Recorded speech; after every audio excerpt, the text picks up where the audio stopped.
Raizada group के उस विशाल cabin में अब सिर्फ खामोशी बची थी। अर्जुन अपनी चेयर पर अकेला बैठा था। उसकी आंखें बंद थी और चेहरे पर थकान साफ दिखाई दे रही थी। लेकिन वो थकान बिजनेस हारने की नहीं थी। वो थकान थी अपनी ही मोहब्बत से हारते जाने की। कमरे की बड़ी ग्लास विंडो से शहर की रोशनी अंदर आ रही थी, लेकिन उसके अंदर अब भी अंधेरा था। तभी क्लिक, कैबिन का दरवाजा एक बार फिर खुला। अर्जुन ने बिना देखे ही भारी आवाज में कहा, मैंने कहा ना। उसने आंखें बंद रखते हुए कहा, मुझे थोड़ी देर अकेला छोड़ दो। लेकिन अगले ही पल एक जानी पहचानी आवाज कमरे में गूंज उठी। क्या हुआ मिस्टर रायजादा? अर्जुन की सांस एक पल को रुक गई। आप तो अभी से हार मान गए। वैदेही, उसकी आवाज सुनते ही अर्जुन ने धीरे से आंखें खोली और सामने उसी कॉन्फिडेंस के साथ वैदेही खड़ी थी। ब्लैक साड़ी, चेहरे पर जीत की चमक और आंखों में वही ठंडी नफरत। कुछ सेकंड तक अर्जुन बस उसे देखता रहा। फिर उसके होठों पर धीमी मुस्कान आ गई। राधिका, उसकी आवाज बेहद नरम थी। अगर तुम्हें मुझे हराकर खुशी मिलती है, उसने हल्के से सिर झुकाया, तो यही सही।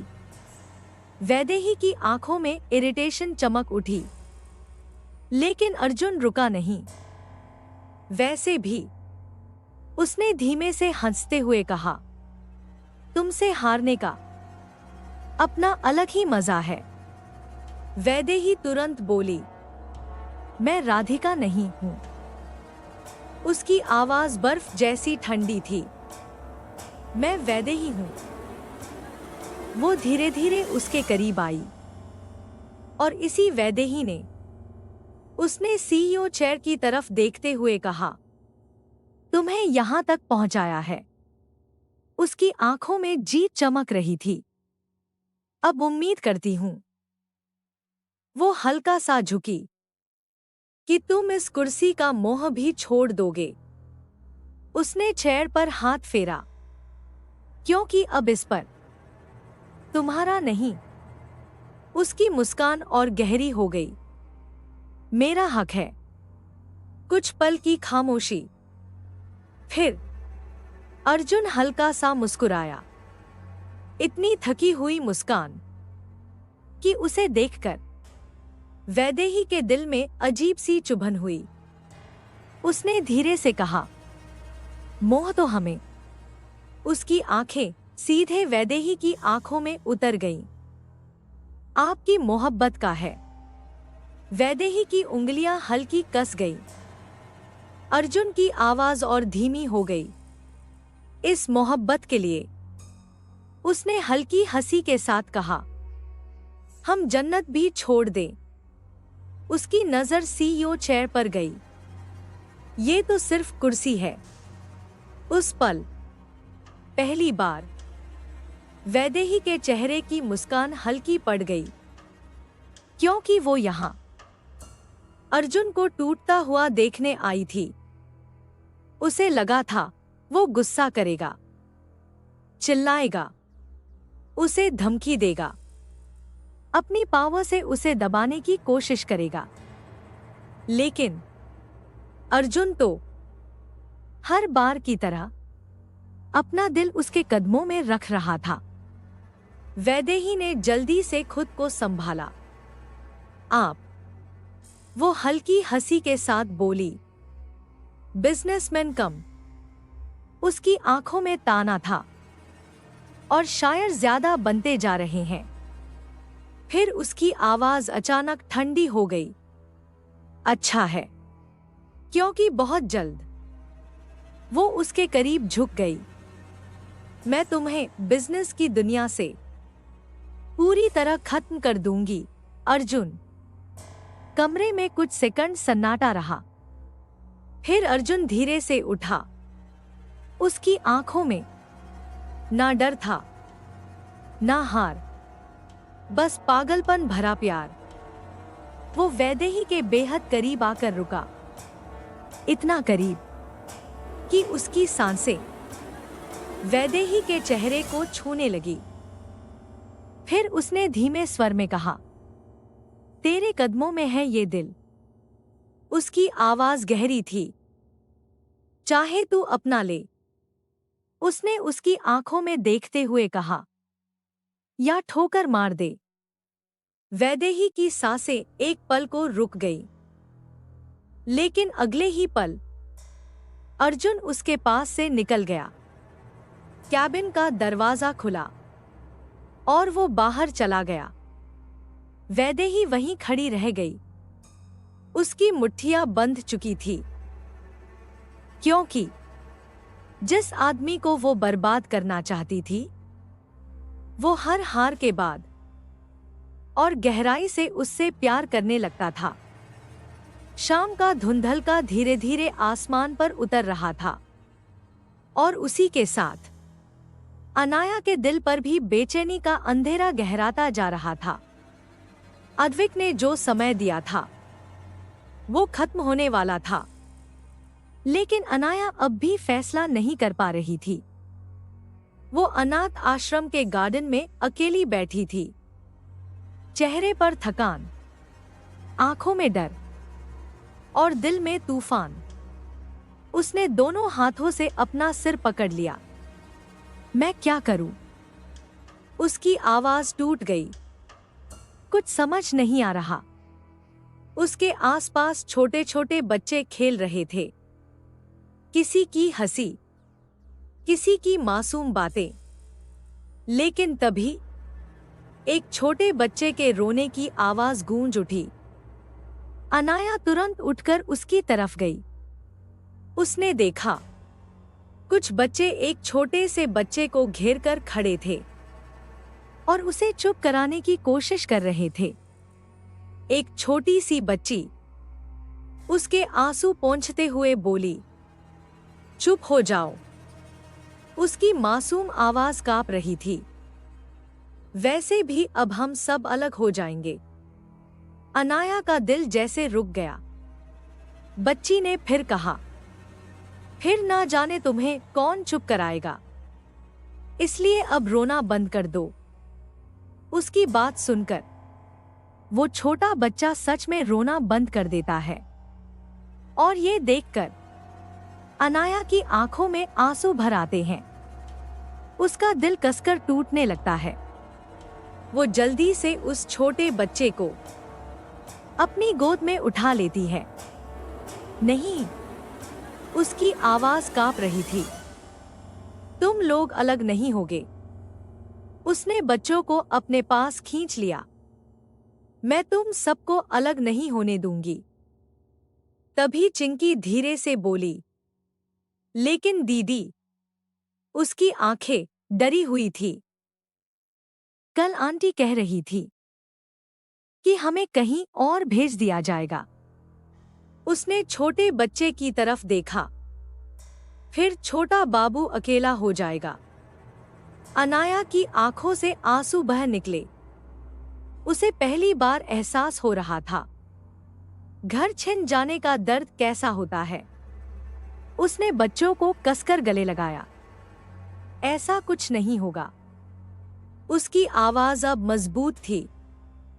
हम सब साथ रहेंगे, मैं प्रॉमिस करती हूं।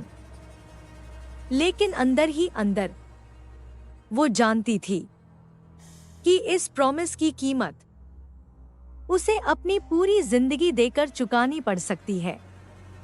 उधर खंडेलवाल ग्रुप के आलीशान कैबिन में अद्विक अकेला बैठा था। कमरे की हल्की रोशनी उसके चेहरे को और खतरनाक बना रही थी। उसकी उंगलियां विस्की ग्लास पर धीरे धीरे घूम रही थी और होंठों पर धीमी जहरीली मुस्कान थी। बस कुछ देर और, मिस अनाया, उसने कुर्सी पर पीछे झुकते हुए कहा। मुझे पता है तुम हाँ जरूर बोलोगी।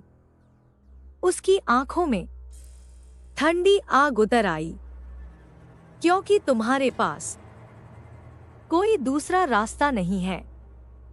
उसने धीरे से आंखें बंद की और अगले ही पल उसके दिमाग में राधिका का रोता हुआ चेहरा उभर आया।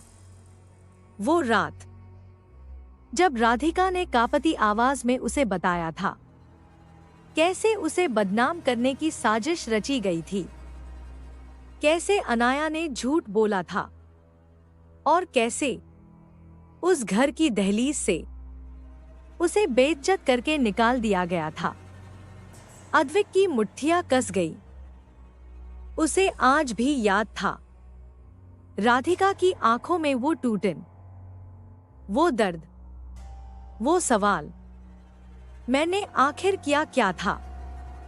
उसकी हर सिसकी आज भी अद्विक के कानों में गूंजती थी।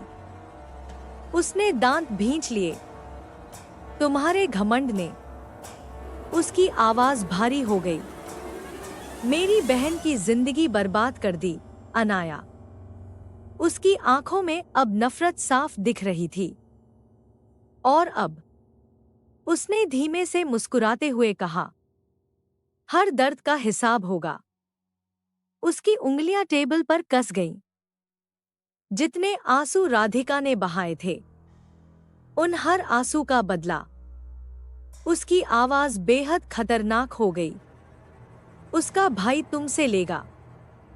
कुछ पल के लिए पूरा कैबिन खामोश हो गया। फिर अद्विक धीरे से उठा और शहर की चमकती रोशनियों को देखने लगा। उसके चेहरे पर अब भी वही ठंडी मुस्कान थी, लेकिन उसने धीमे स्वर में कहा, अभी नहीं। उसकी आंखों में पागलपन चमका। अभी तो खेल शुरू हुआ है। रायजादा ग्रुप के टॉप फ्लोर पर मौजूद उस आलीशान कैबिन में अब सिर्फ एक इंसान बचा था, वैदेही खंडेलवाल। वो धीरे धीरे चलकर सीईओ चेयर पर बैठ गई। वही चेयर जिस पर कभी सिर्फ अर्जुन रायजादा का हक था। उसने अपनी उंगलियां चेयर के आर्मरेस्ट पर फेरी और उसके होंठों पर धीमी ठंडी मुस्कान उतर आई। उसकी आंखों के सामने बार बार अर्जुन का चेहरा घूम रहा था। उसकी शांत मुस्कान, उसका तुमसे हारने का मजा। वैदेही ने दांत भींच लिए। बहुत जल्द उसने धीरे से खुद से कहा, तुम मेरे सामने घुटनों पर होगे, अर्जुन। उसकी आंखों में सालों का दर्द और बदला जल रहा था। और उस दिन उसने चेयर पर पीछे सिर टिकाया। मैं तुम्हारी आंखों में वही टूटन देखना चाहती हूं जो तुमने मुझे दी थी। तभी उसका फोन बज उठा। वैदेही ने स्क्रीन देखी और अगले ही पल उसके चेहरे का सारा गुस्सा पिघल गया। उसने तुरंत कॉल उठाया। Hello baby. दूसरी तरफ से एक नन्ही सी प्यारी आवाज गूंजी, मम्मा आप कब आओगे? वैदेही की आंखें नरम पड़ गईं। मैं आपके बिना नहीं रह सकती। उसकी छोटी सी आवाज में इतनी मासूम शिकायत थी कि वैदेही का दिल भर आया। इसलिए वृंदा ने उत्साह से कहा, मैं खुद आपके पास मुंबई आ गई हूं। वैदेही एकदम सीधी होकर बैठ गई। क्या? वृंदा बेटा, तुम क्या बोल रही हो? दूसरी तरफ से वृंदा खिलखिलाकर बोली, हाँ मम्मी, कल ही अथर्व मामा मुझे यहां लेकर आए। वैदेही की सांसें तेज हो गई। तुम लोग मुंबई में हो? उसकी आवाज में घबराहट थी, लेकिन अगले ही पल उसकी आंखों में खुशी चमक उठी। उसने जल्दी से कहा, मैं अभी घर आ रही हूं। कॉल कटते ही वैदेही तुरंत उठ खड़ी हुई।